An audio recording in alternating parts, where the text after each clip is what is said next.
Hey guys, your teacher here, bringing you topic number 3 of this year, which are the conditionals. Okay, please remember to take notes and of course check the other links in the guide.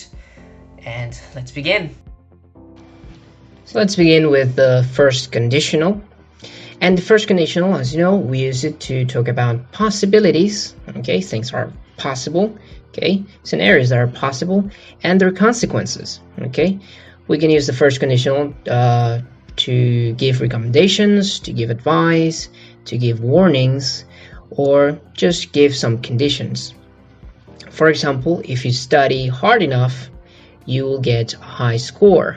Okay, here we're giving some of an advice, some kind of recommendation, or even a condition. It depends on the context. So if you study hard enough, you will get a high score. We have the second conditional, where we talk about imaginary scenarios, okay, non-possible scenarios, okay, just some creative thing, and they're possible or imaginary in this case because they're also imaginary outcomes. Okay, so an imaginary scenario and they're possible or also imaginary outcome. Okay, we can use it to make hypotheses. For fantasizing, just thinking about things that you would like to have, but of course they're not possible in the moment. And asking for advice. For example, we have, if I were the president, I would fix the country in record time. So if I were the president, I would fix the country in record time.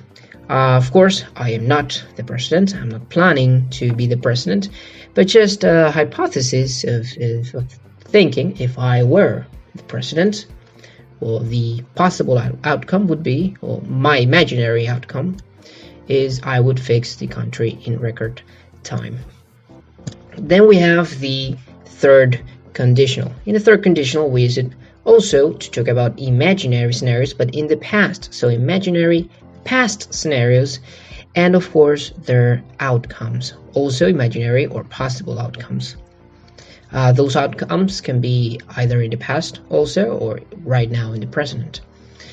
So we use it to express regret, okay, to talk about things that we didn't like and imagine the outcomes of or things being different. We have hypothesis also, of course, and also fantasizing about things being different in the past.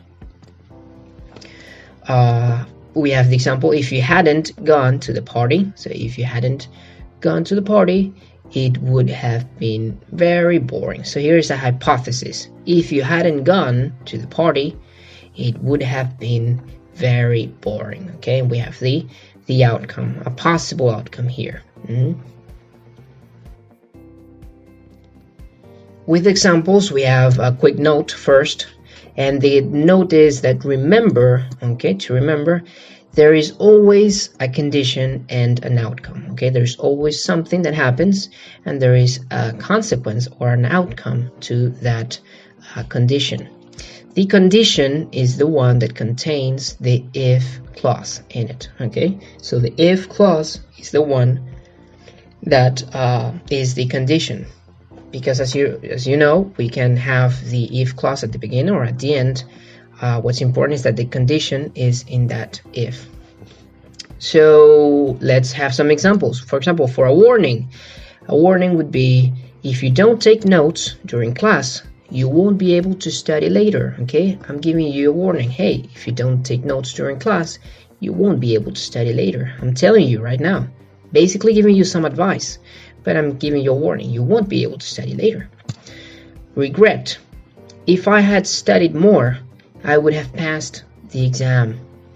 So here we have a regret. If I had studied more, which I didn't, so if I had studied more, I would have passed the exam. So an imaginary scenario in the past, and of course the imaginary outcome. Asking for advice.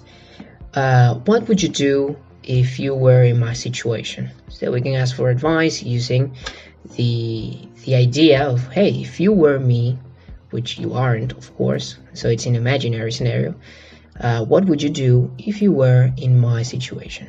Okay, We have fantasizing.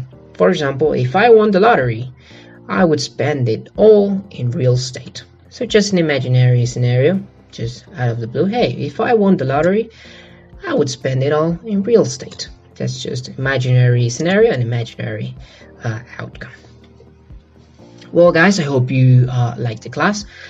Please remember to, of course, check the links on the guide and check the other videos for more structure on this review. Of course, you can always text me or email me. And please make sure to take notes, of course, of all this and the other links and classes we have online. With no further ado, see you in class very soon. Take care.